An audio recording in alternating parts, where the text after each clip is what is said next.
My name is Elliot Jimenez, this is Erick Jimenez, and we're the 2024 Florida Fellows for Visual Arts. Working together as twins has its advantages. I mean, I can't imagine working without Erick today, but it's nice to have another set of eyes. Sometimes as artists, you can get very close to the work, so it's always nice to have someone else that can kind of, give you their opinion about it as well. Sometimes I'll have a concept in mind and I'll share it with him and he might not fully see it, so I'll go back and I'll sort of do more research and kind of put things together and then present it to him and vice versa. So it's a lot of communication before working on a project. And collaboration. Yeah, and collaboration. I think for us being artists that live and work in the South, it's interesting, particularly because we are representing the state of Florida, and I think oftentimes Florida gets left out of the conversation when you're thinking about the South.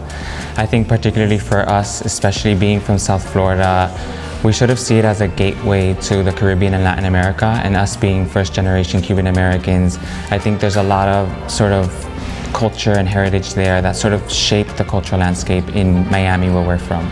So the shadow figures are representing Afro-Cuban deities within Lukumi folklore. So Lukumi is essentially a syncretized practice that's taking the West African Ifa tradition and the Catholic tradition, and they sort of fused together and became a part of the culture in Cuba.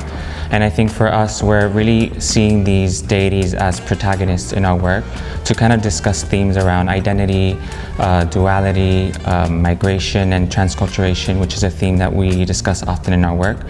Transculturation was a word that was coined by a Cuban anthropologist, Fernando Ortiz, in the 1940s.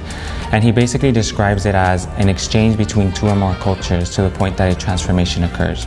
So I think when we're thinking of transculturation and what it means to us and the parallels between ourselves and these deities, we're seeing the fact that there's a theme of duality there that's sort of very much interconnected. For us being twins, first generation Cuban American, bilingual speakers of both Cuban and Afro-Cuban parentage, we've sort of always navigated life between two worlds. And I think we've always kind of wondered and questioned or examined what exists in that in-between space. And so for us, with that, we kind of constructed in our imagination what we consider a shadow realm or shadow figures. And then that's what they're essentially representing. Because our work is photography, and it's sort of sitting at an intersection between Cuba's history, our own personal experiences, and Western art. And for us, I think we oftentimes look at art, or Western art in general, and painting more particularly, as a source of reference or inspiration. So for us, working with a tool like a camera, which I think is a bit different when you're thinking of arts in general, a painter or sculptor, you're essentially working with a piece of technology or a tool, and you're kind of limited by the fact that you have to work within this algorithm to make sure that you get the correct exposure to sort of show what or present what is it that you're seeing right in front of you. And I think for us it's interesting because we sort of throw all those rules out the window, and we're kind of really just experimenting and really pushing the boundary of what a photograph can mean.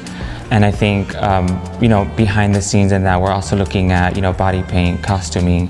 We're looking at experimenting with lighting, experimenting with the exposure times on camera. All of those elements sort of come together to create the work that we're presenting.